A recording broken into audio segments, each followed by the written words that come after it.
రాష్ట్రంలో అప్పుడు 8 జిల్లాలు, ఖమ్మం లేదు, అట్లాగే రంగారెడ్డి లేదు. మొత్తం అప్పుడు 8, అవి 8 16 జిల్లాలతో హైదరాబాద్ రాష్ట్రం ఉంది. హైదరాబాద్ రాష్ట్రంలో నిజాం ఇంతకుముందు పులికుతురు, తర్వాత నిజాం పాలించిన కాలంలో రెవెన్యూ చట్టాలు చాలా వచ్చింది. 1949 రక్షిత కౌలుదారు చట్టం ప్రమాణంగా అంతకుముందు మన వ్యవసాయదారుల కోసం నిజాం చాలా చట్టాలు చేసి అవి కంటిన్యూ చేసుకుంటూ వచ్చాం. 1950 మనకు సెటిల్మెంట్ రిజిస్టర్ అంటారు, అంటే ఆ రోజుకున్నది రికార్డు. 1954 మనకి కాసరా బహాన్ అంటారు.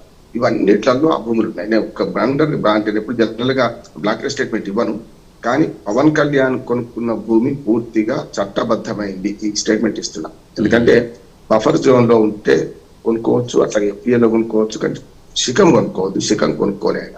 ఈ భూమిలోనే 500, 5, 6, 7, 8లో 6లో ఆయన కొనుక్కున్న భూమి పూర్తిగా చట్టబద్ధమైన భూమి. దాంట్లో వ్యవసాయం తప్ప అది కూడా చేయదు. ఇది క్లియర్. అది రెండోది ఏంటంటే చట్టాల గురించి చెప్పాలంటే చాలా వరకు ఉర్దూలో ఉంటాయి.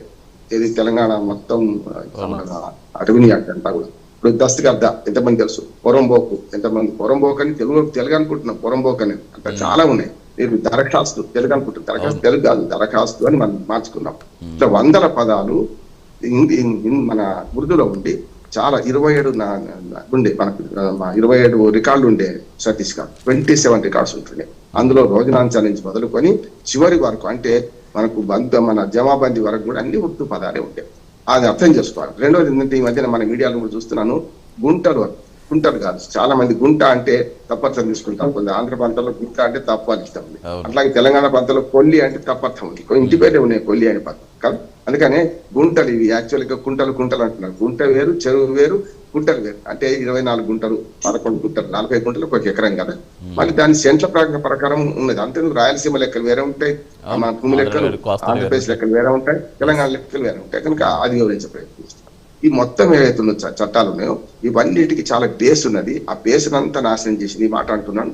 ఎన్టీ రామారావు గారు పటేల్ పట్టుబడి వ్యవస్థ తప్పే కాదంటే దాన్ని రద్దు చేసి దాని వ్యవస్థ మళ్ళీ కొత్తగా పునర్నిర్మాణం, ఒక ఇల్లు కొలగొట్టినాం, దానికి మళ్ళీ నిర్మాణం చేసుకోవాలి కదా. ఇల్లు విప్పి పందిరేది కదా జరిగింది. పూర్తిగా నాశనం చేసింది కేసీఆర్. నేను రెండు చెప్తున్నాను. ఇవాళ రెవెన్యూలు బీఆర్ వ్యవస్థ ఇంతమంది తీసేసి మొత్తం రెవెన్యూ వ్యవస్థ నాశనం చేసింది. ఇవాళ రెవెన్యూ వ్యవస్థలో పట్టనక్షరాలు ఉంటాయి, ఎక్కడైనా కనపడుతున్నాయి మనకు. ఈ కనీసం ఈ రికార్డ్ అన్న కనపడుతుంది. నాకు చాలా మంచిగా సంతోషం అనిపించింది.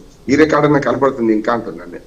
పట్టనక్షరాలు ఉంటుండే చాలా వరకు పబ్లిక్ పారదర్శకంగా ఉండడానికి ఎన్టీ రామారావు గారు ఉన్నప్పుడు చంద్రబాబు నాయుడు వచ్చిన తర్వాత ఒక మంచి ప్రయోగం చేశారు. ఏమంటే నక్షాలన్నీ కూడా గ్రామ చావిడి దగ్గర వేసిండ్రు. చాలా మంది ఫీడర్ వ్యవస్థలో ఉన్నవాళ్ళు వాళ్ళు ఏం చేసినట్టు దాన్ని పేడ కొట్టారు. లేకుంటే మనకు ఆయిల్ అంటే ట్రాక్టర్లో వాడే ఆయిల్ పోయారు. అంటే ప్రజలు అవేర్ కావద్దు అని. ఇవాళ మంచి చెడ్డు మనకు వెబ్సైట్ వచ్చిన తర్వాత అన్ని సరైన నెంబర్లతో సహా క్లియర్ గా ఉంది. దీనిలో మన కోడి కాకుండా తెలంగాణలో ఒక సమస్య ఉంది సతీష్ గారు. 100 ఎకరాలు 500 ఎకరాలు గట్ నెంబర్ ఉంటది, 5 గుంటది కూడా ఉంటది. శాస్త్రీయంగా చేయలేము సర్వే నెంబర్.